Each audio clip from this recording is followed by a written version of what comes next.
ஆண்டவர் கூப்பிடுறார், என் பின்னால வான்னு சொன்னார்.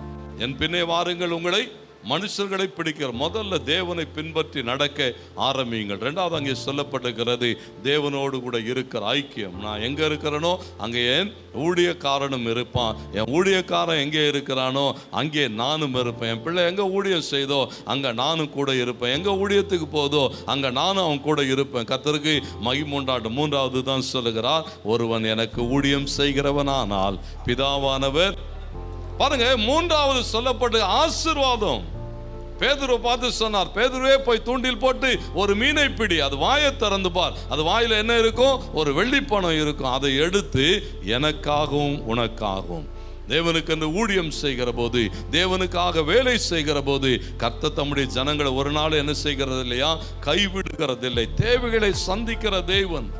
அவர் இன்றைக்கு மேய்ப்பனாக இருக்கிறார். அவருடைய மந்தைகளாக நாம் இருக்கிறோம். நம்முடைய தேவைகள் எல்லாம் அவர் பார்த்து கொள்வார். அதுல எந்த மாற்று கருத்தும் இல்லை. ஏன் சொன்னா அவர் என்றென்றைக்கும் மாறாத நல்ல மேய்ப்பன். நம்முடைய மந்தையை போஷிப்பார், நம்முடைய மந்தையினுடைய தேவைகளை சந்திப்பார், அவைகளை பாதுகாத்துக் கொள்வார். எல்லாவற்றையும் செய்கிறவர். மந்தையினிடத்துல என்ன எதிர்பார்க்கிறான்னு சொன்னா, நீ மந்தையின் ஆடுகளாயிராமல் கர்த்தருக்கு மகிமை உண்டாகட்டும், மீன் பிடிக்கிறவர்களாக எழுந்து புறப்பட்டு போங்கள்.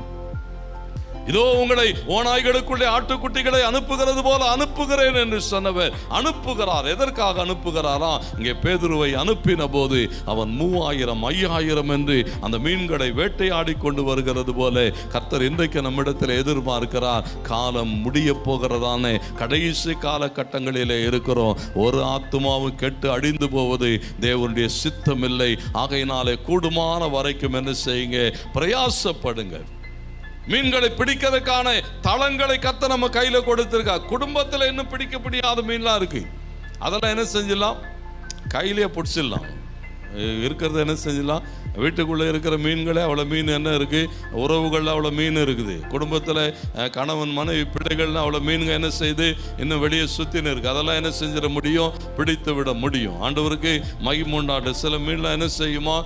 தூண்டில் போட்டு பிடிச்சாதான் வருவன்றதும் இருக்கும், வலை வீசி பிடிச்சா வருகிறதும் இருக்கும். கர்த்தருக்கு மகிமை உண்டாகட்டும். காரியங்களை கர்த்தரிடத்தில் நாம் கேட்டு அறிந்து காரியங்களை நடைமுறைப்படுத்துகிற போது கர்த்தர் நம்மோடு கூட இருந்து என்ன செய்வாராம்? பெரிய காரியங்களை செய்வார். என்ன சொன்னா, ஆண்டவர் சொல்லுகிறார், நம்மை ஆசீர்வதிக்கிற தேவன். அவர் நம்மிடத்தில் எதிர்பார்க்கிறதெல்லாம் எனக்காக காரியமாற்றுங்கள், நான் உங்களுக்காய் காரியமாற்றுவேன்.